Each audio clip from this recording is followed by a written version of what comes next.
Manawaker Studios Flash Fiction Podcast is supported by patrons on Patreon. To find out more or to add your support for as little as $1 a month, visit patreon.com/Manawaker.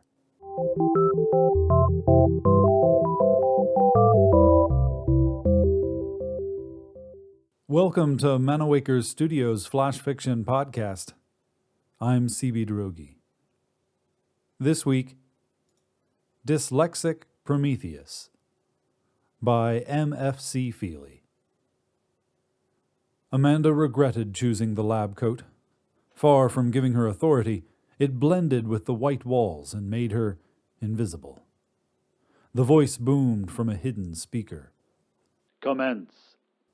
Amanda forced a smile. My fellow humans blather about global warming, cap and trade, clean energy. To the point, please. Right. Amanda dug into her front left pocket and pulled out a soggy green orange. The penicillin spores of planet Orange blame carbon emissions for the state of their planet too. Indeed, this fruit is emitting gas. Some credit God the farmer's plan or natural cycles, but Amanda drew a healthy orange from her right pocket. This orange is the same age and remains firm. The difference? Chemical warfare. A little bleach on a damp cloth.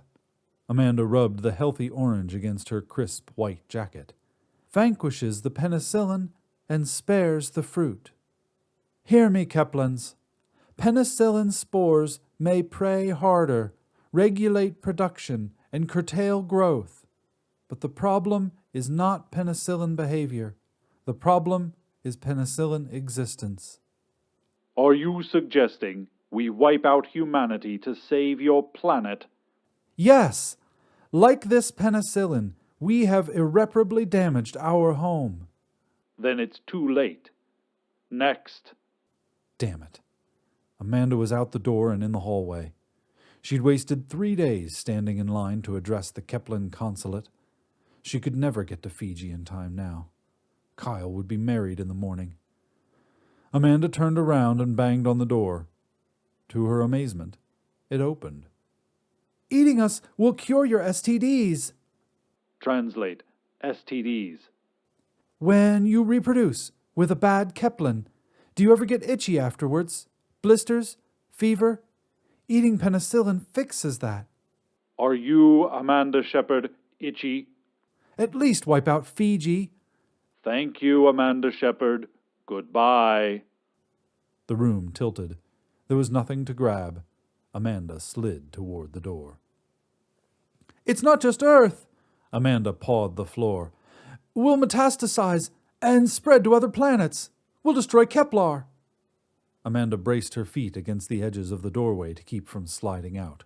Look around! We'll blast the tops off your mountains and bomb your Hiroshimas. We'll eat your dodos and clog your oceans with poopy plastic. We'll pave your Californias until your deer become trash-seeking vermin. We'll feed cattle to cattle until their brains are sponged with holes, then embalm our corpses and deny their return to the soil until the pavement-trapped worms starve and the very earth dies. The floor leveled. Amanda crawled forward. It's not even a choice between you or us. It's everyone or us. And by everyone, I mean plants and fish and rabbits. I mean amoebas. I mean penicillin and Keplins. Life itself depends upon total human annihilation. And to preserve life, you would sacrifice your species.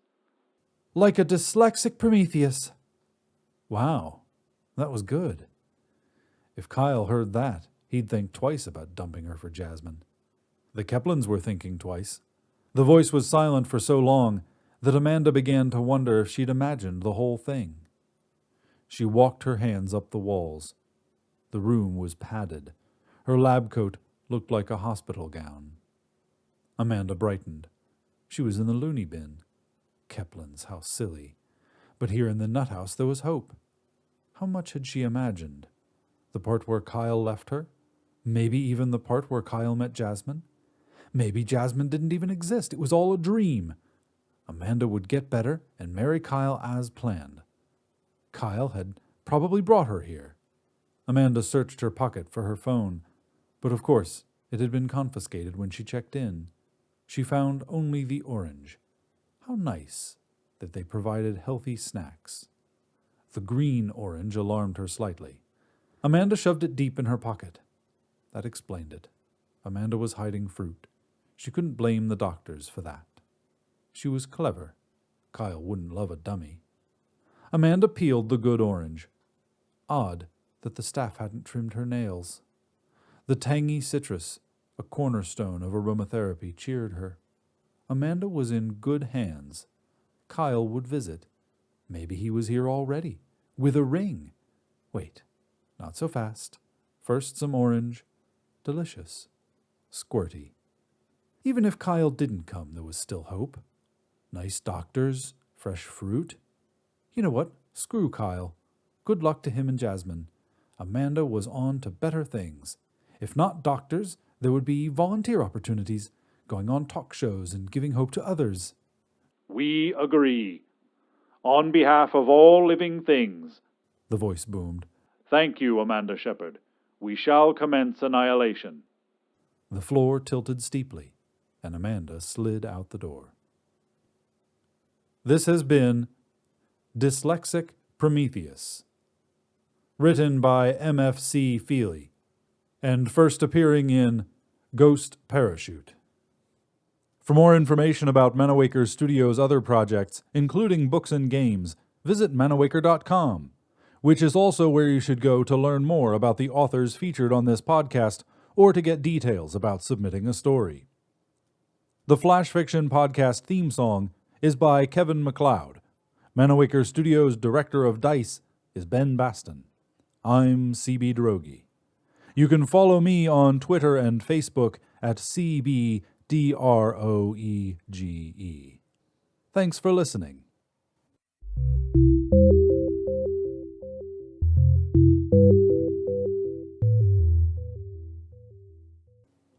On the next installment of Manawaker Studios' Flash Fiction Podcast, "You've ruined dinner," Drea said, despite the man's power prickling her skin. He laughed and closed the door, though wind still whipped through the cottage. "You're everything they said you'd be.